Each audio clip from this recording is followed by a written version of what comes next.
salvation, Jesus Christ, the living cornerstone, crucified and risen to redeem us. We adore and worship Him alone.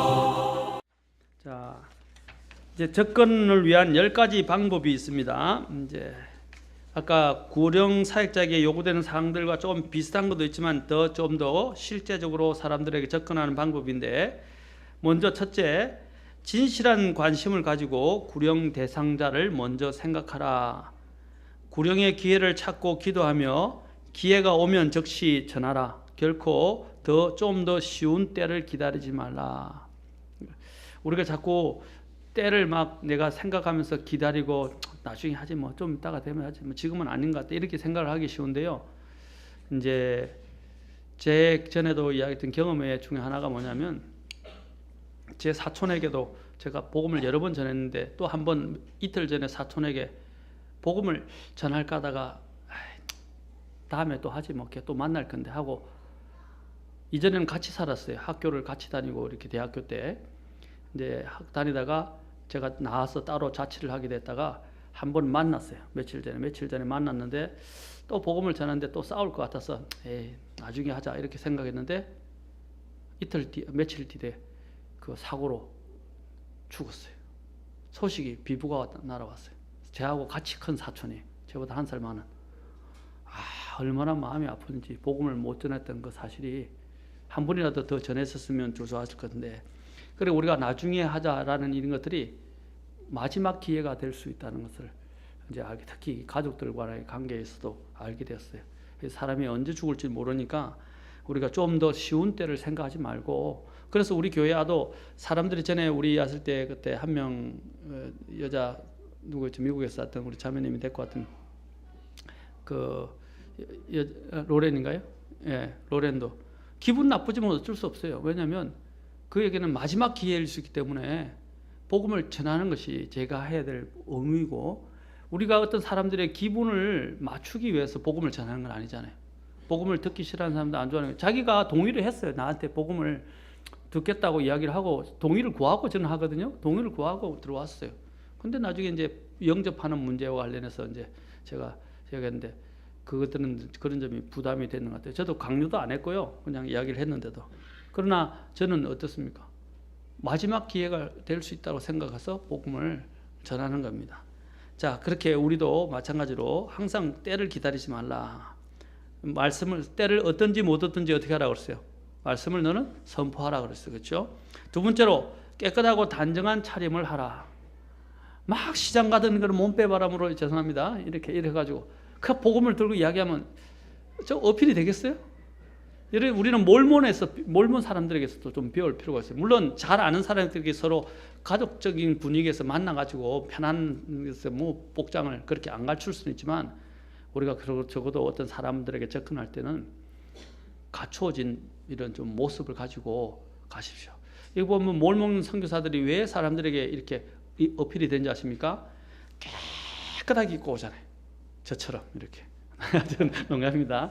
네, 깨끗하게 말쑥하게 딱 준비해가 가면요, 사람들이 전도지를 그냥 보통 잠바 입고 전하는 사람하고요, 양복을 입고 전하는 사람 다릅니다. 그냥 아무 때나 옷을 입고 청바지 입고 자매님들이 전하는 거하고요, 이렇게 딱 스커트 입고 딱 깨끗하게 준비해서 전할 때 사람들이 받는 수가 달라요. 더 거부할 걸 저도 그래요. 막 이상한 사람이 막 전해주면 안 받아요. 그런데 깔끔하면서 정중하게 인사하면서 미소를 띄우면서 하면 어떻게 해요? 한 번 더 받게 돼요. 사람이 그래요. 왜 영업사원들이 얼굴을 떠들고치고 영업사원들이 이렇게 막 외모에 대해서 막 그렇게 향수까지 불어가면서 신경을 씁니까? 요즘 남자들 화장한다 그러잖아요. 특히 영업 판매원들. 그러면 영업을 못한대요. 얼굴이 제일 중요하대요. 외모가 제일 첫 번째래요. 그래서 성형수술까지 한대요. 영업을 잘하는 사람들은요, 실제로. 그 정도로 이 사람들에게 보여주는 이런 부분들이 프로페셔널하고 딱 갖춰져 있으면요, 사람을 대하는 게 달라요. 그렇지 않아요? 의자에 벤치에 앉는데 많은 사람이 툭 앉을 때하고 깔끔하고 정돈 사람이 옆에 탁 앉을 때 기분이 어때? 다르죠? 이제 제가 이제 예를 들었으면 우리 그리스도인들도 마찬가지. 다른 사람들 복음을 전할 때 좀 단정하고 갖추어져 있는 머리도 흐트러지지 않게 좀 단정하고 입냄새, 옷차림 이런 걸 다 좀 하고 하는 것이 필요하다는 것입니다. 그렇죠? 맞습니까? 어떤 사람은 복음 전하는데 저도 곤욕스러운 때가 있었는데 캠퍼스에 있을 때 막 뭐 누가 이야기한다 냄새가 막 이렇게 나오는 거예요. 입냄새가 사기는 못 느끼죠. 그렇죠? 근데 입냄새가 나니까 이거 도저히 이 소리가 안 들리는 거야. 냄새 때문에. 이야기하는 이야기가 안 들리는 거야. 냄새 때문에. 머리가 아프니까. 그런 것들도 우리가 다 좀 정리정돈을 좀 잘 해서 해야 된다는 거죠. 깨끗하게. 그 다음에 세 번째로 미소를 짓고 잃지 말라. 미소. 쌍을 찡그리고 하는 거하고요. 웃는 거하고 다르잖아요. 그렇죠? 우리 교회도 얼굴이 웃으면 참 아름다운 사람들이 많은데 얼굴이 이렇게 모르겠어요. 자랄 때부터 이렇게 경직된 것처럼 이렇게 굳어져 있는 분들이 계세요. 저도 의식을 하지 않으면 이렇게 진지하게 굳어져서 화났냐 하는 이야기를 들을 때가 있는데 그런 경우가 많아요. 그렇잖아요. 근데 웃으면 다르거든요. 저도 사람들 웃으면 너무 좋대요. 밝아 보이고 이렇게 깔끔해 보이고 선량해 보이고 좋대요. 선량하죠 원래. 근데 그렇죠. 자, 우리 제가 자매님이라는 농담으로 이렇게 항상 이렇게 좀 스마일을 좀 그리라고 말씀을 드리는 분들이 계신데 이 미소를 짓는 것은 사람들에게 부담감은 안 주고요. 편안한 감을 줍니다. 그렇죠? 그렇지? 동민아, 그렇지? 오늘 동민이가 너무 진지한 것 같아요. 오늘 피곤해서. 자, 구령 대상자가 자연스럽게 이야기하도록 하고 그들의 말을 듣는 자세도 가져라. 그 다음에 구령 대상자가 관심을 가질 만한 주제, 곧 처음에는 접근할 때 날씨 이야기한다든지 직업 이야기한다든지 학교 어디 사셨냐 뭐 하셨냐 이런 것들을 시작해서 조금씩 시작하는 게 좋아요. 처음부터 막 가면요 같이 개인적으로 나눌 때 부담스러워할 때가 있으니까 서서히 이렇게 가는 것도 괜찮아요. 이제 그래서 시간을 좀 가질 수 있으면 이런 식으로 풀어가는 게 좋다는 겁니다. 또 6번 그들의 말을 경청하는 자세로 마치 판소리 추임새처럼 맞장구를 쳐가면서 그래요? 그렇군요. 이 추임새를 잘하는 사람들이요 사랑받아요. 사실은요. 맞죠?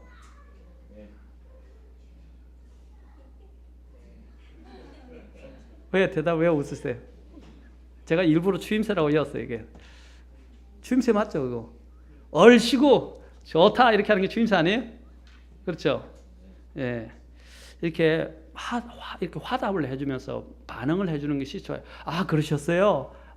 참 안 됐겠네요. 참 마음 아프셨겠어요. 그런 일이 있었어요. 이렇게 맞장구를 쳐주라 이 말입니다. 그렇지 하영아? 그렇게 해야 된다? 네? 하은이하고? 그래. 너무 착한데 여기 있는 우리 하영이 하은이도 마찬가지로 추임새를 못해요. 추임새를 좀 잘하면 좋을 것 같아요. 얼굴 미소하면서. 그렇죠 자매님? 집에서는 어떻게 하는지 모르겠는데.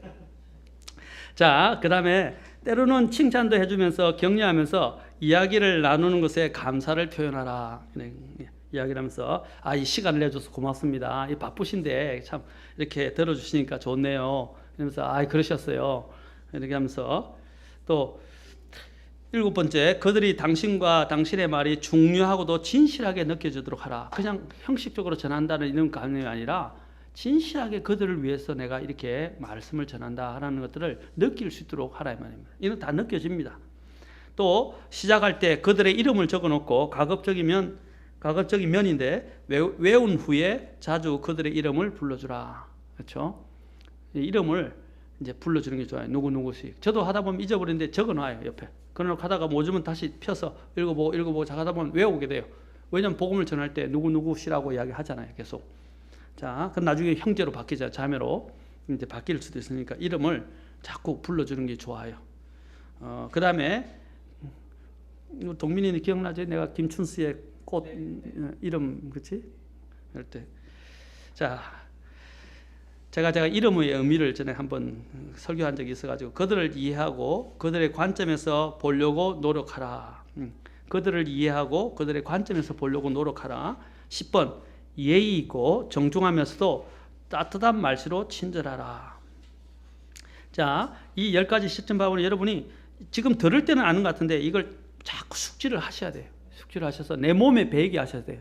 몸에 배이게. 그렇죠? 우리 하은아 잘 웃어야 된다. 항상. 하은이 웃으면 정말 아름다워요. 정말 아름다워요. 그런데 하은이가 항상 보면 무서워요.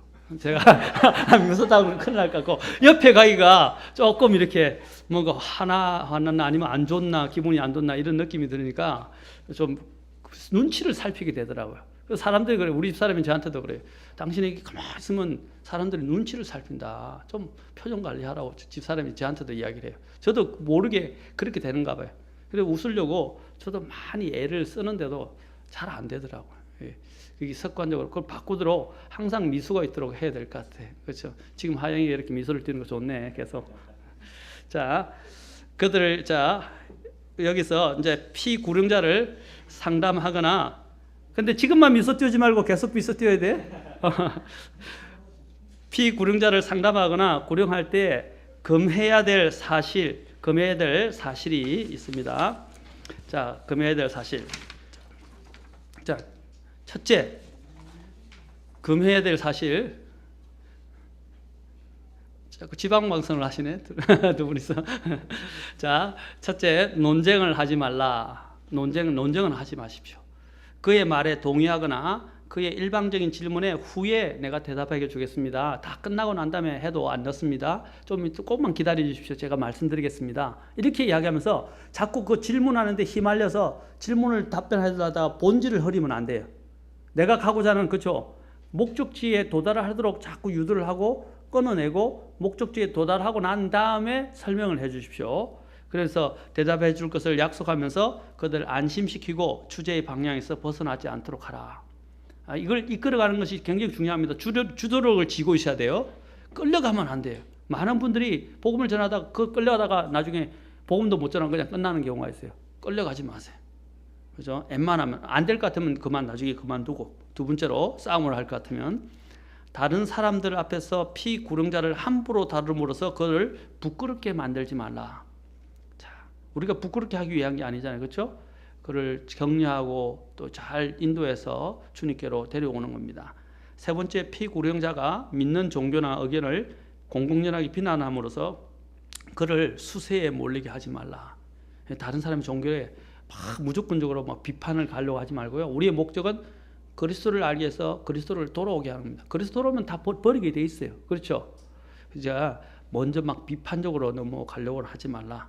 그 다음에 네 번째로 죄인에게 무시하는 말을 하거나 자기보다 낫다는 인상을 줌으로써 자칭 의인의 행사나 바리새인적인 태도를 갖지 말라. 그렇죠? 나는 네보다 낫다 이런 생각을 가지면 안 돼요. 그렇죠? 그들과 우리의 차이는 단지 구원받았냐 안 받았냐의 차이죠. 똑같은 죄인이에요. 맞습니까? 그런 자세로 가야 됩니다. 다섯 번째로 속된 말을 하는 죄를 범하지 말라. 자, 속된 말, 이렇게 자꾸 비어가 우리 말이 좋아야 돼요. 언어도 참 중요하죠. 속된 말. 여섯 번째로 반대 신문을 하는 변호사처럼 거칠고 묵뚝뚝하게 하지 말라. 자, 변호사처럼 하지 말라. 저도 이렇게 좀 하다 보면 좀 딱딱해질 때가 있는데 자꾸 제가 유머를 입으로 쓰고 어떤 때는 이렇게 조금 이렇게 위트를 쓰는 이유가 뭐냐면 제가 좀 이렇게 하다 보면 딱딱해지기 쉬워요. 그렇죠? 그래서 유머를 쓰려고 또 이야기하면서 그때 제가 우리 집 사람을 많이 끌어들이는데 우리 사람이 잘 이해를 하니까 그럼 때로는 이제 좀 자제하라고 특히 아이들 이야기는 하지 말라 하더라고요. 애들은 좀 민감해서 예민해서 근데 집 사람은 워낙 닳고 달아서 그런 부분을 잘 받아주는 것 같더라고요. 예? 청춘이라고요? 그래요? 자, 그리고 아까 제가 말한 것처럼 변호사처럼 거칠고 무뚝뚝하게 하지 말고 친절하게 항상 부드럽게 그 다음에 그를 다루는 동안에 그에게 의존하는 자세를 갖지 말라. 그를 의존하면 안 됩니다. 내가 대화에 있어서 그에게 끌려가지 말라. 여덟 번째, 광신자처럼 큰 소리나 신소리나 소리치는 일을 하지 말고 오히려 건전하고 지적이고 유쾌한 성격을 보이라. 그렇죠? 아유, 우리 교회 어떤 분도 몇 분 만났는데 말만 하면 싸우는 것 같아요. 경상도 출신이기도 하지만은 막 말을 하면 싸우는 것 같아가지고요. 어떤 사람들이 가면 저도 이전에 대학교 다닐 때 하도 경상도 사투리를 많이 써가지고요. 조금만 일을 해도 이 서울 사람들이 놀래더라고요. 그리고 또 용어 때문에도 굉장히 곤욕을 많이 치렀어요. 싸우는 줄 알고요. 아니, 싸우는 게 아니라 나는 그냥 있는 걸 이야기하는데 강하잖아요, 어조가. 그리고 어조가 강하다 보니까 또 걷다가 시급했다 이렇게 이야기하지. 뭐. 그 다음에 욕받다 그러지. 서울 사람들은 욕받다는 말을 이해를 못 하더라고. 무슨 말이야. 그 나쁜 말로 생각하고, 뭐, 시급했다. 뭐, 이렇게 하니까 영 욕하는 줄 알고 영 말을 거부감을 일으키더라고요. 그래서 용어를 제가 요즘 그런 말을 안 써요. 안 쓰고 바꿨어요. 지금 제가 사투리가 태어나긴 간간히 태어나지만 서울 표준어로 많이 돌았었잖아요. 그렇죠? 이제 그렇게 하는 것은 설교하고 사람들에게 말씀을 전하고 가르치는 문제에 부담이 되더라고요. 그래서 말을 표준어로 많이 노력했어요. 저는 어와 어도 구분 못했어요. 그죠? 의식을 안 하면 또 지금도 나오지만은 구분을 못해서 전혀 제가 하고 있는 말이 언지, 은지 이렇게 구분이 안 됐어요. 근데 지금은 구분이 돼요. 노력을 했어요. 경상 사람은 아직도 구분 못하는 사람 많아요. 근데 저는 구분을 합니다. 강승규님 구분하시는가요? 안 되죠. 바람이 안 들리시죠? 예. 이거 쉽지 않았어요, 진짜. 왜냐하면 설교할 때는 잘 전달해야 되니까. 우리도 마찬가지입니다. 예, 경남 쪽. 경북은 다르다는 거예요? 그럼 한번 해보세요. 한번 해봐요, 형제님. 자, 너무 거창한 환대나 너무 지루한 피력으로 가급적 피구령자를 짜증나게 피곤하게 하거나 지치게 하지 말라. 잠언 25장 17절에 내 이웃의 집에서 너의 발을 뒤로 물리라. 그가 내게 실정이 나서 너를 미워할까 염려하노라. 제가 일부러 구절을 일부러 인용을 했어요. 여기서.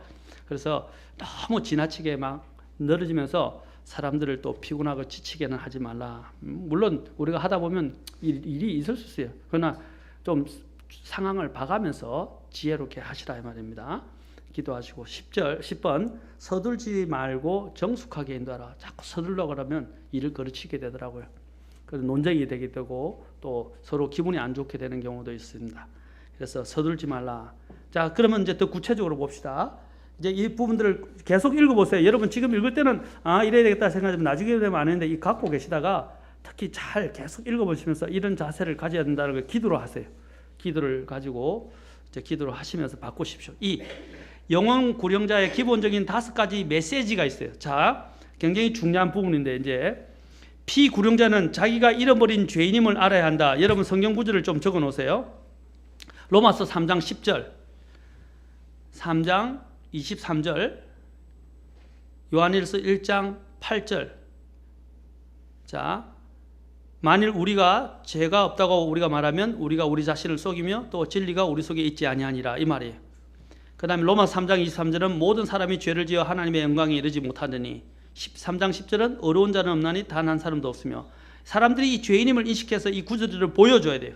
그리고 이사야서 64장 6절 우리는 다 부정한 물건 같아서 우리의 모든 의는 더러운 누더기 같으며 이렇게 그 다음에 전도서 7장 20절 로마서 5장 12절 이 정도만 여러분이 가지고 생각을 하고 있으면 됩니다. 피구령자에게 인식을 시켜야 될 게 뭐냐면 그가 잃어버린 죄인이라는 겁니다. 이사야서 64장 6절, 전도서 7장 20절, 로마서 5장 12절. 자, 죄인임을 인식시켜야 합니다. 아까도 얘기했죠. 죄에 대한 직식 없이는 구원받을 수 없습니다. 그래서 죄인임을 깨닫게 돼요. 그래서 제가 중국이나 사람들한테 꼭 여기서 이야기할 때 예화를 2개를 듭니다. 나중에 다시 제가 이야기하겠지만 예화를 저는 굉장히 많이 씁니다. 저하고 복음을 들어본 사람들은 알아요. 복음을 전하면서 사람들의 마음에 준비하는 예화들을 저는 많이 갖고 있어요. 마음속에 저장하고 있어요. 그래서 적씩 꺼내서 그들에게 들려주는데 대표적으로 이제 그들에게 보여주는 이 죄인과 관련된 이야기가 뭐냐면 사람들이 뭐 어떻게 생각하냐면 특히 중국인들 그래요. 중국인은 감옥에 간 사람들이 죄인이고 자기가 죄인이 아니라고 생각해요. 그래서 그런 사람들에게 어떻게 죄인임을 인식시킵니까? 그때 제가 하는 것이 바로 50보 100보라는 예화예요. 들어가지 마시오. 당신 들어가면 당신은 사형에 처합니다. 라고 편말이 있었어요. 그런데 어떤 사람이 5보를 들어가고 어떤 사람은 반보만 들어가고 어떤 사람은 5보 들어가고 어떤 사람은 100보 들어갔어요. 자, 어떤 사람이 법을 어긴 겁니까? 라고 물어봐요. 편말을 어겼습니까? 어떤 사람이 편말을 어긴 거예요? 모두 다죠. 세 사람 다 유형이다 이 말입니다. 뭐 50보든 100보든 여러분이 알아서 정하세요. 그렇게 그런 경우를 가지고 그래서 어떻게 해요? 들어가지 마시오라는 편말을 어긴 게 중요하지 그 사람이 반보를 들어갔든 100보를 들어갔든 그건 중요하지 않다는 거죠. 그렇죠? 법을 어겼다는 거예요. 그것이 중요한 겁니다. 그런데 그 법에 대한 형벌은 뭡니까? 다 똑같이 사형이다 이 말이에요. 자, 그와 같은 예를 들어서 사람들이 상대적으로 죄를 보는 문제가 하나님 앞에서 절대적으로 자신의 죄를 볼 수 있도록 만들어줘야 됩니다. 아시겠죠? 이제 그런 식으로 예화를 자꾸 여러분들이 많이 만들어가야 돼요. 어떤 목사님은요, 복음 전도를 잘하는 미국에는 복음 전도자들이 있어요. 이벤젤리스트라고 그래요. 성경에도 나오죠, 복음 전도자. 전문적으로 목회를 안 하면서 복음 전도만 하면서 교회에서 부흥 집회를 인도하는 분들 계세요. 근데 그 부흥사가 아니고요. 그들은 부흥 말씀도 전하면서 특히 복음 전도 집회를 많이 하는데 그들이 어떻게 하냐면 항상 연구하는 게 성경을 가지고 예화들을 그리고 뉴스거리들을 보면서 예화들을 만들어요. 그리고 예화들을 만들고 성경 구절에서 좋은 그림들을 사람들이 할 수 있도록 그 안에 있는 설교 내용을 그냥 설교만 만들지 않고 그 설교를 통해서 사람들이 반응을 할 수 있도록 연구를 해서 항상 준비를 해요. 그럼 그거 들으면요, 설교를 너무 준비를 잘해요. 상세하게 막 마음에 막 다가올 정도로 하나하나 그림까지 걸어가면서 마음에 상상이 떠오르게 만큼 이렇게 글을 만들어가지고 설교를 적어서 설교를 해요. 그리고 예화를 해요. 그 예화가 얼마나 다가오는지 제가 나중에 예화를 보여드릴게요. 제가 하고 있는 그런 예화들을 보여드립니다. 그렇게 하셔야 됩니다. 두 번째로 아까 제가 이야기했죠. 죄인이라는 사실을 알아야 된다. 자, 그 다음에 또 제가 죄인이라는 사실과 함께 가를 때 물에 빠진 사람을 이야기합니다. 자, 물에 빠진 사람과 관련해서 이렇게 합니다. 당신이 물에 빠졌는데 아무도 건져주지 않는데 당신이 지금 보니까 저쪽에서 누가 구명줄을 쩐대요. 근데 어떤 사람은 1m, 어떤 사람은 5cm, 어떤 사람은 1cm가 모자라요. 자, 어떻게 되겠어요? 다 죽는다 이 말이죠. 그렇죠? 1cm 모자라도 구명줄을 못 잡으면 죽는 거예요. 1cm 가까이 갔다는 게 중요한 게 못 잡았다는 거예요. 바로 그것이 우리 인간의 상태라. 그것을 하면서 로마서 3장 10절을 이야기해요. 의인은 없나니 단 한 사람 없었다. 그리고 또 모든 사람이 죄를 지었으므로, 그렇죠? 죄를 지어 하나님의 영광에 이르지 못하니 그렇게 설명을 합니다. 그렇죠? 모자란다는 뜻을 그렇게 설명한다. 예화를 들어서. 그러면 어필이 더 잘 되겠죠? 네, 그렇게 설명을 하란 말입니다. 두 번째로 피구령자는 그가 자신의 죄 때문에 하나님의 진노 아래 있으며 그 대가는 심판과 진노와 지옥임을 알아야 한다. 이걸 인식시켜야 돼요. 그냥 죄로 인해서 당신은 구원 못 받는다 이런 게 아니라 이 사람들에 대한 구원의 개념이 없기 때문에요. 그렇죠? 죄를 지으면 어떻게 아까 죽는다고 그랬죠. 이 죽는 것이 어떤 죽는 것이냐를 설명해야 돼요. 거기에 대한 구절이 어떻게 있습니까? 로마서 6장 23절 죄의 삭은 사망이다. 이 사망은 제가 설명할 때 뭐냐면 첫 번째 사망뿐 아니라 성경은 둘째 사망도 가리키고 있습니다 라고 이야기합니다. 그럼 사람 놀래요. 둘째 사망요? 영어권에서는 더 놀래요. second death 딱 분명히 나오니까. 그러면 그것이 둘째 사망이 어디 있냐? 계시록 21장 8절에 나와 있습니다. 이렇게 설명을 합니다. 계시록 21장 8절에 뭐 20장에도 나오고요. 계시록 20장에도 나오고 20장 8절 나오죠? 둘째 사망에 대해서. 자, 20장 아까 그렇죠? 마지막 부분에 나오죠. 그 다음에 요한복음 3장 36절 뭐라고 그랬어요? 하나님의 진노가 그 위에 머물러 있다고 그랬어요. 믿지 않는 자는. 그리고 로마서 1장 18절 하나님의 진노가 불의 안에서 진리를 붙잡는 사람들의 모든 불경건치 아니한 것과 불의를 대적하여 하늘로부터 계시되었다. 그렇죠? 하나님의 진노가 그들에게 나타난다면 믿지 않는 자들, 하나님을 거부하는 사람들, 진리를 붙잡지 않는 사람들, 불의 안에서 진리를 붙잡는 사람들. 자, 에스겔서 18장에 뭐라고 그랬어요? 제일 뒷부분에 보면 에스겔 18장 4절은 죄를 지는 호는 죽으리라 그랬어요. 하나님이 말씀하는 죽는다고 그랬어요. 그리고 마태복음 5장 29절은 어떻게 했습니까? 내 지체 중에 하나가 범죄하면 어떻게 하라고요? 그것을 빼어서 잘라버리든지 해서 지옥에 가지 않는 것이 더 낫다고 이야기했죠. 그 구절들이 있어요. 거기 주님이 무려 마태복음에 두 번이나 말씀하셨어요. 마태복음 5장에도 말씀하셨고요. 5장 29절부터 30절. 또 마태복음 18장 8절부터 9절까지 주님이 두 번이나 그 부분을 이야기하셨어요. 이게 얼마나 중대한 문제길래 주님이 똑같은 말을 5장에도 이야기하시고 18장에도 이야기하셨다. 절대로 지옥에 가면 안 된다 이 말입니다. 요번에 애들 매일 묵상하는데 우리 집사람이 이제 아이들하고 묵상 같이 하면서 아이들이 설명을 해주는데 오늘 그 부분이 나왔어요. 이 부분이. 잘라도 되냐. 잘라라니까 진짜 잘라도 되는 건지 이렇게 생각할 것 같아서 주세요. 이거는 절대로 자른 한이 있어도 지옥에 가면 안 된다 이라는 뜻이죠. 그렇죠? 그 정도로 지옥은 무서운 것이고 절대로 가서는 안 된다는 것들을 이야기해 줘야 된단 말입니다. 그리고 마태복음 10장 28절은 뭐라고 그랬어요? 우리의 몸은 죽여도 혼은 능히 죽이지 못하는 자를 두려워하지 말고 오직 혼과 몸을 다 능히 지옥에서 멸하시는 분을 두려워하라 그랬어요. 그리고 제일 마지막으로 데살로니가후서 1장 8절 9절. 자, 이거는 중요한 구절이 같이 한번 읽어봅시다. 데살로니가후서 1장 8절 9절. 데살로니가 이 마이크 꺼버리는가 봐요. 꺼졌네. 아, 적은가요? 안 돼. 자, 데살로니가후서. 자, 같이 한번 읽어보겠습니다. 데살로니가후서. 자, 시작. 하나님을 알지 못하는 자들과 우리 주 예수 그리스도의 복음에 순종하지 아니하는 자들에게 타오르는 불로 징벌하실 때에 그리하시리라. 그들은 주의 앞과 그분의 권능의 영광에서 떠나 영존하는 파멸로 형벌을 받으리라. 자, 여기 분명히 표현하세요. 불로, 타오르는 불로 징벌하시고 영존하는 파멸을 받으리라.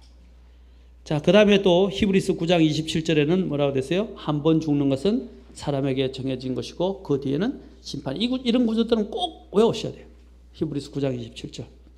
그 다음에 마태복음 25장 41절에서는 뭐라고 됐습니까? 저주받은 자들아 너희는 내게서 떠나 마귀와 그의 천사들을 위하여 예비된 영존하는 불에 들어가라. 마태복음 25장 41절.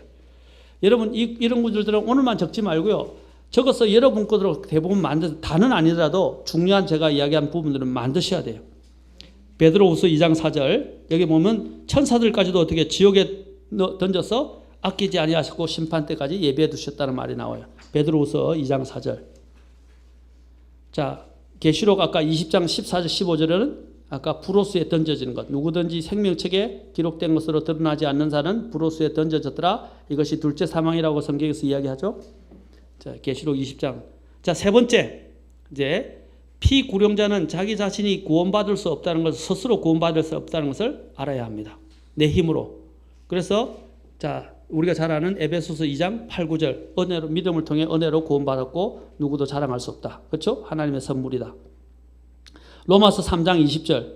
율법의 행위로는 어떤 육체도 그분의 눈앞에서 의롭게 될 수 없나니 율법으로는 죄를 알게 되느니라. 에베소서 2장 8, 9절, 로마서 3장 20절. 자, 세 번째 중에 또 디도서 3장 5절. 그분께서 우리를 구원하시되 우리가 행한 의로운 행위로 하지 아니하고 오직 자신의 긍휼에 따라 다시 태어남의 시선과 성령님의 새롭게 하심으로 하셨고 우리 행한 의로운 행위로 하지 아니하셨다 그래서 디도서 3장 5절. 이것도 중요한 구절입니다. 자, 지금까지는 또 로마서 11장 6절. 은혜로 된 것이면 그것이 더 이상 행위에서 난 것이 아니니 그렇지 않으면 은혜가 더 이상 은혜가 아니니라. 갈라디아서 2장 16절. 자, 이것도 율법이 아니라 믿음으로 의롭게 된다. 어떤 사람도 율법의 행위로는 어떤 육체도 의롭게 될 수 없다. 갈라디아서 2장 16절. 또 로마서 6장 23절. 여러분 잘 알죠? 죄의 싹슨 사망이나 하나님의 선물은 선물. 예수 그리스도 우리 주를 통해 얻는 영원한 생명이니라. 예, 이거는 빨리 가겠습니다. 네 번째, 피구령자는 예수님만이 자기를 구원하실 수 있다는 사실을 알아야 한다. 자, 중요한 구절이 요한복음 14장 6절. 예수님이 내가 곧 길이요 진리요 생명이니 나를 통하지 않고서는 아무도 아버지께로 오지 못하느니라. 그렇죠? 또 디모데전서 2장 5절. 하나님이 계시고 하나님과 사람들 사이에 한 중재자가 계시니 그 사람이신 그리스도 예수님이니라. 사도행전 4장 12절. 다른 사람 안에는 구원이 없나니 하늘 아래서 우리를 구원할 다른 이름을 사람들 가운데 주지 아니하셨느니라 하였느라. 이 세 구절은 반드시 꼭 기억하셔야 됩니다. 그 다음에 히브리서 7장 25절, 요한일서 1장 7절, 또 요한복음 10장 9절 10절도 외우시는 게 좋아요. 내가 곧 문이니 누구든지 나를 통해 안으로 들어가면 구원을 받고 또 들어가고 나오며 꼴을 얻으랴. 예수님을 통해서만 된다 이 말이죠. 그렇죠? 10절에 뭐라 그랬어요? 도둑이 오는 것은 다만 도둑질하고 죽이고 멸망시키려 함이는 거지만 내가 온 것은 양들을 생명을 얻게 하고 또 생명을 더욱 풍성히 얻게 하려 합니다. 요한복음 또 8장 24절에 뭐라 했어요? 8장 24절 내가 그인 줄 믿지 아니하면 너희 죄들 가운데서 죽으리라 라고 하셨어요. 주님을 믿어야 된다고 여기죠. 요한복음 8장 24절. 그 다음에 요한복음 6장 47절에 뭐라고 했어요? 나를 믿는 자에게는 영존하는 생명이 있느니라. 내가 곧 생명의 빵이로다. 47절부터 50절까지입니다. 하늘로부터 내려오는 빵이므로 사람이 그것을 먹으면 죽지 아니하리라 라고 하셨어요. 그 다음에 요한복음 5장 11절 하나님께서 우리에게 영원한 생명을 주신 것과 이 생명이 그분 아들 안에 있다는 것이라. 요한복음 이제 1장, 11장, 25, 26절. 자, 여기까지만 하면 됩니다. 11장, 25, 26. 나는 부활이요 생명이니 나를 믿는 자는 죽어도 살겠고 누구든지 살아서 나를 믿는 자는 결코 죽지 아니하리라. 이것을 내가 믿느냐? 그렇죠? 자, 이렇게 해서 예수님만이 자기를 구원할 수 있다. 그를 구원할 수 있다는 것들을 알 수 있게 하는 구절입니다. 이런 것들을 여러분이 몇 개는 알아놔야 돼요. 맞습니까? 아니면 완전히 뭐냐면 성경을 들고 와서 찾을 수는 있어야 돼. 번지라도 찾아야 됩니다. 예. 자, 그 다음에 5번째로 피구령자는 회개하고 예수님을 믿음으로 구원받는 것을 알아야 합니다. 회개하고 예수님을 믿음으로 아까 나왔죠? 사도행전 17장 3절 모든 사람들에게 어떻게 해요? 어느 곳에서나 다 회개하라고 명령하셨다. 회개에 대해서 아까 이야기했죠? 오늘날 복음에 회개가 없어졌다고 그랬죠. 자, 회개. 예, 회개하고 하나님을 믿음으로 구원받는 것을 알아야 한다. 자, 이 5가지 사실이 반드시 사람들에게 숙지시켜야 될 복음의 내용 중에 하나입니다. 자, 더 중요한 부분을 오늘 보겠습니다. 제가 아주 심혈을 기울여서 여러분들에게 보여주는 내가 어떻게 복음을 전하는지 여러분들에게 지금 보여주기 위해서 하는 몇 가지를 제가 해놨어요. 자, 복음 전도와 구령에 관한 좋은 예화들을 기억하거나 외워 적극 활용하라. 자, 이거는 제가 마이크를 들 테니까 저를 대신해서 누가 씩씩하게 읽어주십시오. 예화 1. 들어도 여러분이 좋습니다. 들어서 이걸 여러분의 것으로 만드세요. 이걸 그대로 외울 필요는 없고요. 이 내용을 여러분들이 가지고 다른 사람들에게 이야기하듯이 설명을 해 주셔야 돼요. 복음을 전할 때. 특히 자기 주변에 가까이 있는 사람들한테 이야기할 때. 아시겠습니까? 자, 우리 뭐 자매님이 읽으시고요. 제가 마이크를 대니까 예화 하나씩 읽어봅시다. 자, 여기서부터 시작해. 그 1번 하면 되는 건가요? 예. 예화 1. 빵을 훔친 노인과 재판관. 예, 4페이지입니다. 4페이지. 예. 4페이지 뒤로 돌리면 있어요. 뒤로. 4페이지 예, 예. 없어요? 앞뒤로 있어요. 앞뒤로. 없어요? 4페이지? 예. 예. 한 노인이 빵 한 덩어리를 훔친 것으로 고소를 당하여 법정에 서게 되었습니다. 재판장이 고소의 사실 여부를 그 노인에게 묻자 그는 자신의 빵을 훔쳤음을 시인하며 그러나 나는 배가 고팠습니다 라고 말했습니다. 판사는 백성을 사랑하는 현명하고 친절한 사람이었습니다. 재판장은 그 사람에게 다음과 같이 말했습니다. 영감님, 나는 영감님을 동정합니다만 영감님은 법을 어겼습니다. 영감님은 훔친 것에 대한 벌금을 내야 합니다. 만일 그렇지 않으면 감옥에 가야 할 것입니다. 노인은 고개를 떨구고 머리를 흔들면서 나는 돈이 없어 벌금을 낼 수 없습니다 라고 말했습니다. 그러자 재판관은 아주 이상한 일을 했습니다. 그는 재판장의 옷을 벗어서 의자 위에 놓고 노인이 서 있는 곳으로 내려왔습니다. 그는 자기 손을 노인의 어깨 위에 올려놓고 말하기를 영감님의 재판장으로서 나는 영감님을 판결하지 않으면 안 됩니다. 그러나 나는 영감님의 친구로서 영감님을 위하여 대신 벌금을 지불하겠습니다 라고 하였습니다. 재판장은 자기 호주머니에서 돈을 꺼내 그 사람의 벌금을 지불해 주었습니다. 여러분, 이 예화를 왜 이야기한 줄 알겠습니까? 예수님이 행하신 일에 대한 그 실제적인 것들을 사람들이 마음으로 더 느낄 수 있도록 이해를 준 거예요. 이 이해를 들으면 사람들이 마음에 감동이 찡해내요, 안 해요? 찡찡 안 하는 모양이죠. 연기를 잘 못해요. 예, 이 이야기를 들으면요, 이 노인에 대해서 재판장이 해준 그 일로 인해서 마음이 찡해집니다. 사람들 많이 울었어요. 제가 복음을 전할 때 진지하게 이야기하면 그럼 어떻게 해요? 이제 이것을 가지고 어떻게 설명하느냐? 바로 예수님이 하나님의 하늘의 재판관으로서 바로 자신의 옷을 입고 육체를 입고 오셔서 영광을 받고 나를 대신해서 당신의 모든 죄, 저의 모든 죄를 다 대신 지불해 주셨다는 겁니다. 그리고 어떻게 해요? 나를 죄 없다고 사면해 주셨다는 거예요. 그게 예수님이 하나님이 나를 위해서 해 주신 일이다 하고 대입시킨다 이 말입니다. 여러분 알죠? 대입법이 뭔지 알죠? 국어 선생님 그렇죠? 대입법 알죠? 우리가 대입을 해서 상황을 이 사람들이 이해하게, 왜냐하면 오늘날 사람들이 예수님에 대해서 너무 많이 들으니까 머릿속에는 있는데요, 그것이 느껴지지를 못해요. 느껴질 수도 이런 예화들을 사용하면요, 제가 복음 전할 때 항상 예화 사용했죠. 전에 어떻게 했어요? 식물을 죽이는 식물 보여줬잖아요. 그것들을 통해서 죄가 우리를 어떻게 갉아먹는지, 우리의 생명을 죽이는지 보여줬잖아요. 네. 안 했나요? 작은 음악회 때 했잖아요. 그것처럼 왜 예화를 사용하면 그것들이 마음에 많이 다가오기 때문입니다. 제가 이 예화 나중에 뒤에 있는 또 예화가 있는데, 예화를 사용할 때요, 실제로 복음을 전할 때 여러분들이 우셨어요. 남성자매도 그렇고 여러 사람들이 눈물을 흘리면서도 막 마음에 감동을 받아서 누군가가 나를 위해서, 이 말고 다른 예화들이 있어요. 막 벅차하더라고요. 이게 바로 예수님이 당신을 위해서 해주신 거라. 놀랍지 않습니까? 재판장이 이럴 수 있습니까? 근데 만약에 이게 아니고 그냥 이야기다 라고 이야기한다면 이제 다음 이야기, 이런 것들을 사용하라 이 말입니다. 이런 이야기를. 자, 한번 다음 누가 해주세요. 예. 예. 예, 원하는 대로 돌리세요. 예와 이 할머니가 대신한 징계와 회개. 아니요. 그거 없어요. 피엘렐로 라가디아의 지혜로운 판결을 안 했나? 없나요? 제가 안 했네. 실제로 이와 관련된 내용이, 여러분 제가 나중에 이야기했지만 미국에 뉴욕에 3대 공항이 있어요. JFK 있고 또 하나 있고 그다음에 리가디아 공항이 있어요. 그 리가디아 공항 유명합니다. 근데 리가디아가 뭐냐면 사람 이름이에요. 근데 이분이 어떤 분이냐면 바로 대공황 시절에 판사였던 사람이고 뉴욕 시장을 3번이나 했던, 삼선을 해서 3번이나 경험했던 분인데, 이분이 재판관일 때 일어났던 일인데, 실제로 이 아까 여기 노인의 예와 같은 한 노파가 빵을 훔치게 됐을 때 그 빵을 훔친 것들을 어떻게 하냐면 재판에 법정을 해야 되니까 벌금을 물게 됐어요. 어쩔 수 없이.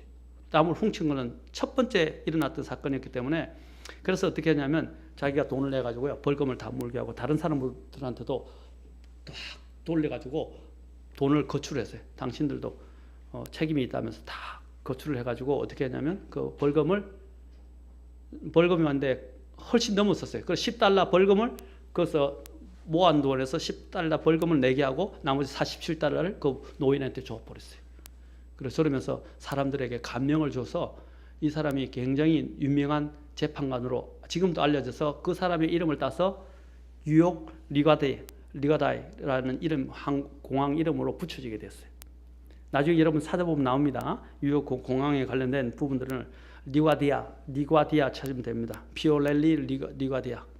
굉장히 감동적인 내용이에요. 재판관이 자신이 돈을 먼저 내서 그 사람의 어려운 점을 갚아주고 다 해결해 준 내용인데, 어려웠던 굶주리는 소녀를 위해서 돈을 훔쳤던 할머니를 보상해 준 내용입니다. 실제로 있었던 내용을 이렇게 만드는 각색한 거예요. 안 되면 실제적인 이런 예화들을 여러분들이 갖고 와서 아까 이렇게 이야기하면 되죠. 리가디아 공항이 어떻게 생기지 않느냐. 자, 이렇게 해서 그 사람의 사례를 이야기해주면서 이제 그렇게 하면 사람이 감동을 받잖아요. 참 좋은 일이다. 이런 일이 있을까? 재판관이 자신의 돈을 해서 다 갚아주고, 그렇죠? 이런 재판관이 있으면 좋겠다 했는데 바로 하늘의 재판관인 예수님께서 당신을 위해서 이런 일을 해주셨습니다. 와 닿겠어요? 안 닿겠어요? 안 닿는 거 봐요.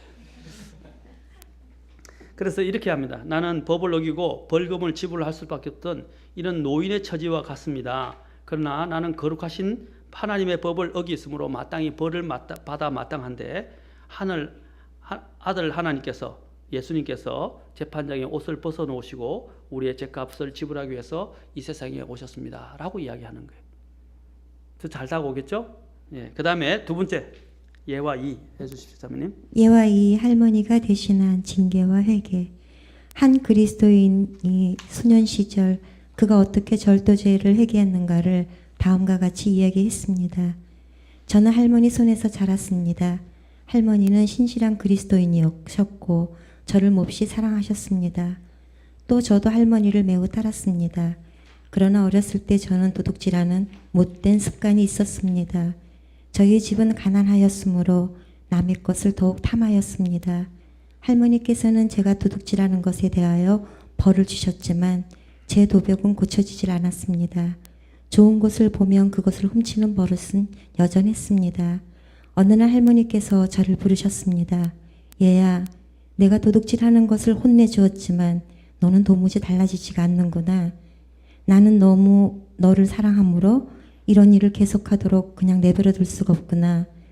또다시 도둑질을 하고 집에 들어오면 이 바늘을 불에 빨갛게 달구어 내 손을 찔러서 다시는 잊지 않도록 표시를 만들어 놓을 것이다. 그 이후로 한동안은 도둑질하지 않았습니다. 저는 할머니께서 말씀하시는 뜻이 무엇인가를 알았습니다. 그런데 어느 날 저는 또다시 옛날 습관으로 돌아가 버리고 말았습니다. 그날 저는 호주머니에 훔친 물건을 넣어가지고 돌아왔습니다. 할머니께서는 그것을 보고 처음에는 아무 말씀도 하지 않으셨지만 그냥 방치해 두지는 않으셨습니다. 호주머니에 있는 것을 다 내놓아라고 말씀하셨습니다. 구슬 2개와 지우개 그리고 동전 몇 개가 나왔습니다. 이것을 어디서 가져왔지? 저는 아무 말도 못했습니다. 그래, 이것들을 어디서 가져왔는지 말해봐. 그러나 대답을 할 수 없었습니다. 할머니께서는 밖으로 나가셔서 뜨개질하는 쇠바늘 하나를 가져오시더니 그것을 빨갛게 달구었습니다. 그리고 저에게 손을 이리 내놔고 말씀하셨습니다. 저는 손을 앞으로 내밀며 부들부들 떨었습니다. 그러나 제가 잘못한 것을 알았습니다. 저는 그 벌을 받아 마땅하다는 것을 알았습니다. 그런데 할머니께서는 한숨을 내쉬며 이렇게 말씀하셨습니다. 네 죄가 얼마나 큰지 내가 이해하도록 그것을 깨닫고 다시는 하지 않도록 그리고 그 죄를 고칠 수 있도록 이제 한 본보기를 보여줘야 하겠구나. 자 봐라. 할머니께서는 손을 펴서 화로에서 뜨개질 쇠바늘을 얼른 꺼내서 그 얇은 손바닥에 푹 찌르셨습니다. 약간 지글거리는 소리와 함께 타는 냄새를 풍기며 연기가 조금 피어올랐습니다. 그것이 전부였습니다. 할머니께서는 손바닥에 바늘을 다시 뽑으셨습니다. 손바닥을 펴 보이면서 똑똑히 보라고 말씀하셨습니다. 저의 도벽은 그것으로 끝이 났습니다. 그날로부터 저는 저의 잘못이 얼마나 큰 것인가를 깨달았으며 저를 그처럼 사랑했던 분이 저의 잘못의 대가를 치르셨다는 것을 깊이 깨닫게 되었습니다. 예, 자, 이 예화가 이제 무엇을 가르쳐 주냐면 할머니의 손에 이 쇠바늘을 불에 달군 쇠바늘을 꽂게 한 것이 무엇이었어요? 그 소년의 절도죄였죠. 그러면 무엇이 이제 우리 주 예수 그리스도를 십자가에 못 박히게 만들어낸 거죠? 그 손과 발을 바로 우리의 죄 때문이었다는 거죠. 우리가 고치지 못하는 그 죄 때문에. 그래서 우리는 우리의 죄를 위해서 십자가에 달리셨던 그리스도의 그 상처받은 그 가시 면류관과 손과 발을 흔적을 바라보면서 우리는 어떻게 됩니까? 아, 죄가 이렇게 무서운 것이구나. 내 죄 때문에 예수님이 죽으셨구나. 하나님은 또한 죄를 미워하시는구나. 심판하시자면 안 오는구나. 이런 걸 느끼도록 여러분이 이것을 설명하는 하나의 계기로 삼으라 이 말입니다. 아시겠습니까? 이런 예화들을 많이 갖고 있는 것은 좋은 일이에요. 사람들이 복음을 전할 때. 저는 복음 전할 때 왜 시간이 많이 걸리냐 이런 예화를 설명을 다 해요. 하면서 이것이 복음과 어떻게 연관이 되는지 예수님은 이보다 더 어떤 큰 일을 우리 위해서 해주셨는지를 보여준다 이 말입니다. 그렇죠? 이 예화를 들은 사람들이 다 눈물이 걸성걸성해요. 왜? 감동적이니까. 그렇죠? 이보다 더한 것들이 많이 있어요. 제가 지금 다 안 실었어요. 자, 그 다음에 세 번째로 또 한번 봅시다. 세 번째. 이거는 봤을 겁니다. 네. 애와 삶, 어머니 사랑. 1960년대 후반에 미국의 어느 은퇴한 기자의 가정에 입양된 한국인 아이가 있었습니다. 이루는 미국인 형 둘과 누이가 한 명 있었으며 모두 공부도 잘하고 성실하게 살아가고 있었습니다. 하지만 이 아이는 달랐습니다. 말도 잘 듣고 공부도 열심히 하는 착한 아이였지만 나이가 점차 들어가면서 자기만 집안에서 유독 검은 머리고 피부도 노랗고 다르다는 것을 깨닫기 시작하면서 빗나가기 시작하였습니다. 밤늦게까지 집에 돌아오지 않고 술도 자주 마시며 불량배와 어울리고 패싸움도 자주 하였습니다. 하지만 양부모 특히 양아버지는 전혀 꾸중을 하지 않고 사랑으로 지켜보면서 아이가 돌아오기를 기도하였습니다. 어느 날 아이가 울면서 양아버지에게 말했습니다. 왜 나는 이렇게 피부색도 다르고 머리색도 다르죠? 왜 무책임하고 방탕한 남녀의 원치 않는 아이로 태어났는지 모르겠어요. 결국 머나먼 미국까지 와서 친구들에게 놀림과 따돌림만 받으며 살고 있잖아요. 정말 원망스러워요. 살고 싶지 않아요. 이 말을 들은 양아버지는 조용히 말했습니다. 사랑하는 아들아, 너는 버려진 아이가 아니란다. 너무나도 훌륭하신 어머니의 아들이란다. 너희 어머니는 자신의 생명을 버리면서 너를 구하셨단다. 미국인 양아버지는 들려준 이야기는 다음과 같았습니다.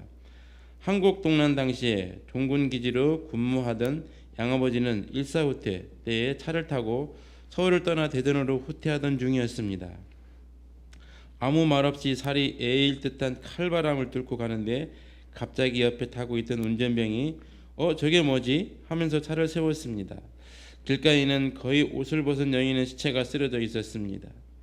여인은 온몸을 새우처럼 동그랗게 말아 마치 소중한 보물이 있는 듯 무엇인가를 끌어안고 있었습니다. 그 속에는 태어난 지 얼마 되지 않은 아이가 있었고 간신히 숨을 쉬고 있었습니다. 이 광경을 본 양아버지는 여인의 모성애에 너무나 감동하여 여인의 무덤을 만들어주고 그 아이를 양자로 삼아 미국으로 데리고 온 것입니다.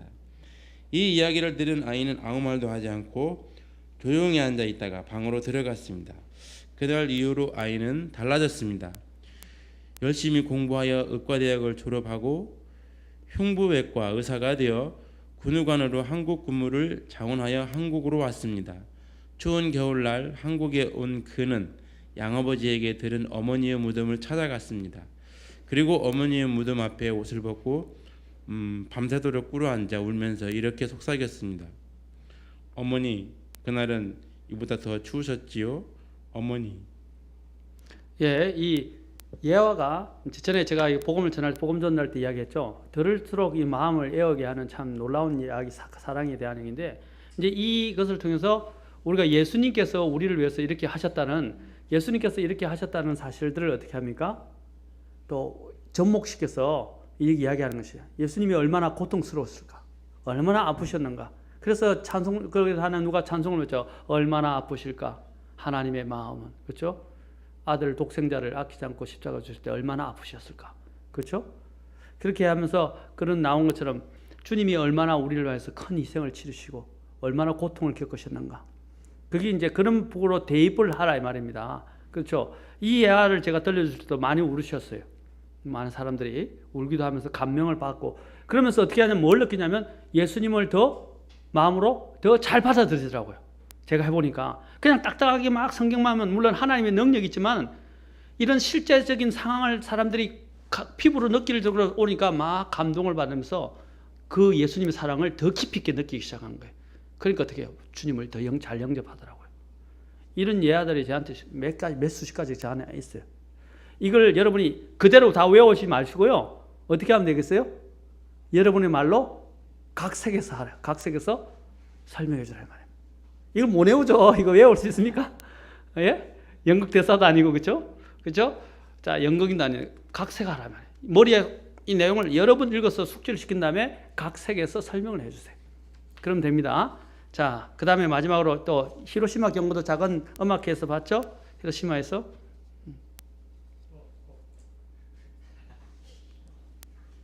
일본 히로시마에 가서 원폭대 장성 마이크를 예. 일본 히로시마에 가서 원폭 피해의 참상을 보는 자마다 그 당시의 참혹함을 상기하게 된다. 그런데 우리의 더욱 충격을 받게 되는 것은 원폭의 희생자가 갑자기 생긴 것만은 아니라는 것이다. 당시 미국은 일본 히로시마에 원폭을 투하하기 전에 몇 번이고 경고를 했다. 작은 쪽지, 큰 전단 등을 경고문으로 히로시마 전역에 뿌렸던 것이다. 그럼에도 불구하고 일본 사람들은 이를 믿지 않았다. 무시하기도 했고 비웃기도 했다. 미국이 지는 것을 은폐하는 것이라고 했다. 미국의 성실성을 믿는 소수의 사람들만이 피신을 했을 뿐이다. 결국 때가 되어 서쪽 하늘에 작은 점 하나가 생기더니 점점 커져 다가온 비행기는 높은 하늘에서 폭탄 하나를 떨어뜨리고 갔다. 히로시마에 떨어진 그 폭탄은 순식간에 3초 만에 30만이나 타 죽었다. 일본은 죗값을 치렀다. 그러나 히로시마의 사람들이 죽임을 당하게 된 1차적인 원인은 그들이 그 경고문을 믿지 않았기 때문이다. 예. 자, 이것을 통해서 제가 작은 음악회 때 복음 전을 했죠. 이야기하면서. 그러면 그 각색했죠. 제가 더 각색했죠. 히로시마 사람들에게 경고한다. 다 피하라. 이렇게, 그렇죠? 그 안에 있는 역사적 사실들을 제가 더 공부를 해서 좀 각색을 더 해가지고 사람들에게 보여준 거예요. 그래서 이제 결국은 뭡니까? 하나님의 경고를 받아주지 않는 자도 동일하게 멸망할 것이라는 겁니다. 그렇죠?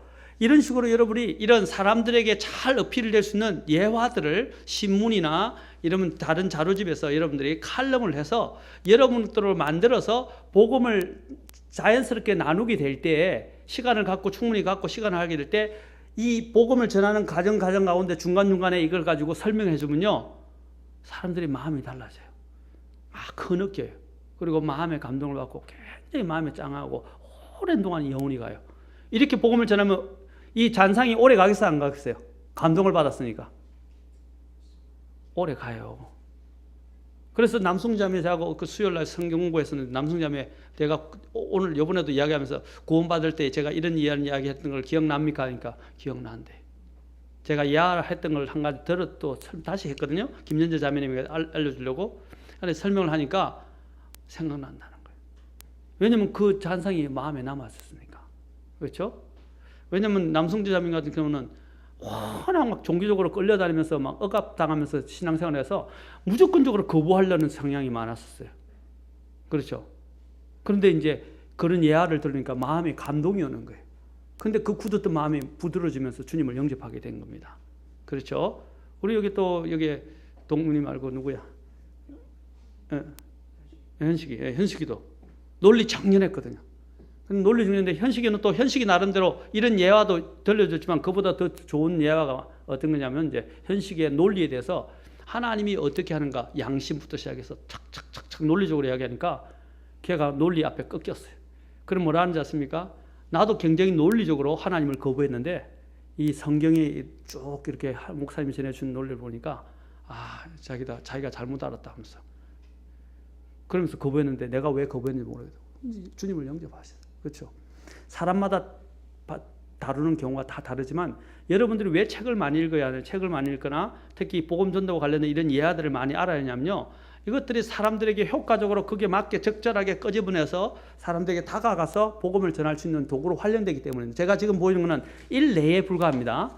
몇 가지 좋은 예화들만 뽑아서 보여드리는데 이 외에도 저는 많이 있어요. 또 예화집도 많이 있고 또 예화들을 많이 가지고 있고 알고 있고 그때마다 복음을 전할 때 적절하게 필요에 따라서 다를 똑같이 하지는 않습니다. 이 이야기를 쓰기도 하고요. 저 이야기를 쓰기도 하고 어느 버스 운전사의 기사 이야기라든지 또 마을버스 브레이크 파열된 마을버스 이야기라든지 또 뭐 그 외에 또 물에 빠져가는 죽어가는 사람들의 이야기라든지 일본에서 또 어떻게 합니까? 그 자신의 목숨을 희생해서 지하철에서 사람을 건지고 죽었던 그 청년 학생에 대한 이야기라든지 뭐 이런 것들을 많이 가지고 설명을 해줘요. 여러분도 굉장히 좋은 자료, 좋은 방법이라고 저는 생각합니다. 그래서 이하를 적절하게 사용하는 것도 복음을 전하는데 필요하다. 자, 여러분 이런 것들을 외우십시오. 외우니까 각색을 하십시오. 머리에 익혀줘서. 그럼 도움이 되겠죠? 예, 그 다음에 이제 조금 더 이제 마지막 부분 정리만 하겠습니다. 자, 이제 더 나가서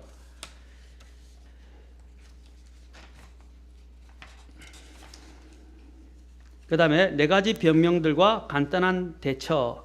자, 여기 보십시오. 사람을 구원에 이르지 못하게 하는 4가지 변명들을 살펴봅시다. 나 말고 다른 사람이겠지. 자, 이런 사람들에게서 어떻게 답변할 것인가 하는 것입니다.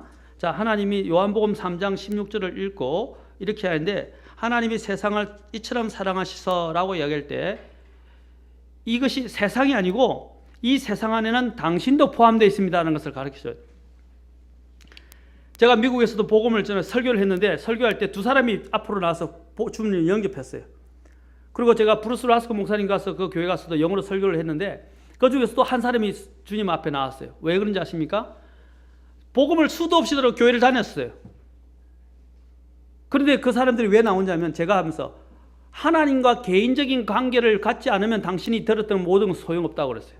그리고 주님을 인격적으로 만나서 영접하고 자신의 죄를 회개하고 만나야 됩니다라고 복음을 전했어요. 설교를 했어요. 자신이 보니까 교회는 많이 다니고 예수님에 대해서 들었는데 예수님이 나를 위해서 죽었다는 걸 깨닫지 못한 거예요. 그래서 주님 앞에 나서 주님을 영접했어요. 그런데 라스코 목사님 그때 굉장히 기뻐하셔서 막 편지를 보내시고 막 기뻐하셨어요. 그리고 미국에서도 마찬가지 두 사람이 이 주님과의 개인적인 관계, 사람들이 하나님이 세상을 이처럼 사랑해서 세상을 위해서 십자가에 돌아가셨다고 생각하는데 나를 위해서 죽었다는 것을 생각을 못한다 이 말입니다. 바로 내 죄 때문에 돌아가셨다는 거예요. 그렇죠? 그런 것을 나 말고 여기 사람들이 나 말고 다른 사람들에게 해당되겠지. 나 같은 죄인까지 이렇게 생각합니다. 하나님은 뭐라고 그랬어요? 모든 죄인들을 위해서 죽으셨다고 되어 있어요. 그렇죠? 그래서 누구든지라고 또 강조하잖아요. 누구든지 아까는 했죠. 세상이라 할 때 세상에는 너도 포함되어 있다. 또 누구든지라고 그랬어요. 어떤 죄인이라도 그렇죠? 다 구원시키고 그들을 위해서 죽으셨다. 자, 두 번째로 사람들이 하는 변명은 뭡니까? 좀 더 환경이 나아지면 믿겠다. 그래요. 환경이 좋아지면. 그때 우리가 보여줄 수 있는 구절들이 뭡니까? 잠언 27장 1절이라든지 여러분 마태복음 그죠? 5장 6장의 마지막에 부분에 뭐라고 했습니까? 네, 내일 일을 자랑하지 말라. 그렇죠? 그렇죠? 아무것도 내일 일을 또 염려하지 말라 그래요. 내일 일을 자랑하지 잠언 27장 7절. 내일 일을 자랑하지 말라는 겁니다. 그렇죠? 자, 좀 더 환경이 좋아지면 이야기하는데 여기 당신은 이렇게 말할지는 모릅니다. 나는 그리스도를 내 주와 구주로 모셔야 되는 알고는 있는데 진정 그리스도인이 되고 싶습니다. 그러나 지금 이 환경 가운데서는 그리스도인이 될 수 없다고 생각합니다. 그리스도를 구주로 영접하는 것은 마음의 변화입니다. 먼저 그것은 어떤 장소, 어떤 환경 가운데서도 가능합니다. 그리스도께서 당신을 구원하실 때 그분이 당신 가운데 들어와 사시게 됩니다. 그래서 당신이 어떤 환경 가운데서도 그분을 위하여 살도록 힘을 주십니다. 현식이가 했던 말이에요. 이거. 현식이가 뭘 하는지 아세요? 내가 지금 당장 교회도 못 나오게 되고요. 아르바이트 해야 되고요. 뭐 또 친구들도 아직 뭐 해결이 안 되고요. 나한테 변명을 해요. 나중에 물어보니까 부담이 돼서 제가 아직도 못 하는데 어떻게 예수님을 내가 그랬어요. 네가 예수님을 믿으면 다 해결된다 그랬어요. 믿으면 바뀌어진다. 점점 처음부터 바뀌진 않고 먼저 예수님을 믿는 것이 더 중요하다. 그러면 그 예수님이 너에게 능력을 주셔서 힘을 주셔서 너를 바꿔 가실 것이다. 그리고 지금 와서는 뭐냐면 지금은 뭐 잘 열심히 아직은 못 하고 있지만은 뭐라고 하냐면 그래도 지금 교회는 잘 나오려고 하죠. 오전에는요, 그렇죠? 그러면서 그럽니다. 내가 믿게 된 것이 신기하대요. 내가 거부하고 그랬는데 내가 예수님을 어떻게 믿게 된가? 지금도 자기가 생각해도 신기하대요. 거부했던 애가 그렇죠. 그게 걔가 내가 좀 좋아지면 믿겠습니다. 이렇게 이야기했어요. 자, 세 번째로 꼭 예수님 아닌가? 자, 꼭 누가 또 읽어주시겠어요? 또 마이크로 한번.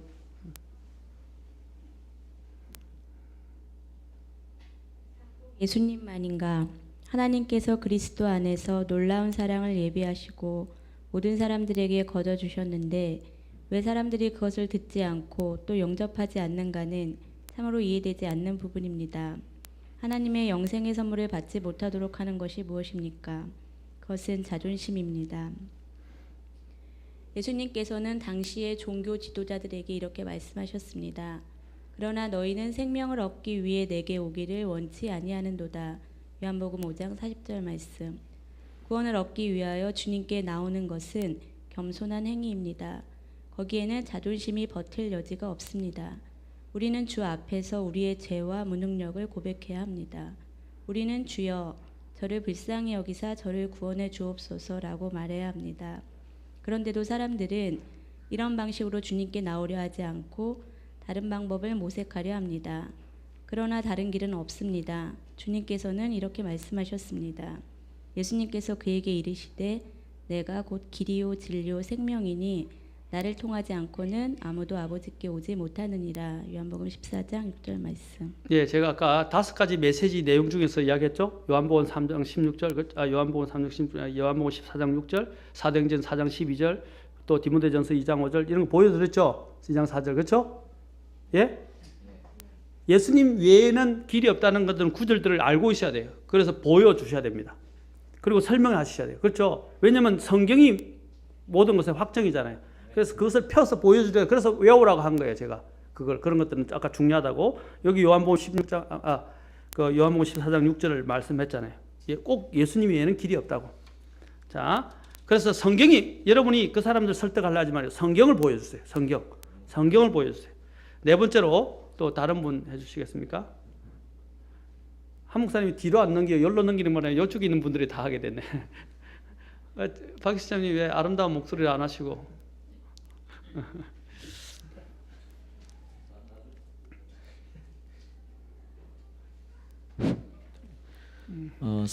나중에 믿어도 늦지 않다. 이 과를 읽고 당신은 죄 사함을 받아야만 하고 또 하나님과 바른 관계를 가져야 할 필요가 있음을 깨달았을 것입니다. 그러나 이렇게 말할지도 모릅니다. 지금 말고 앞으로 언젠가는 그리스도를 구주로 영접하겠습니다. 이런 변명은 영영 구원을 받지 못하게 되는 원인이 될 수 있습니다.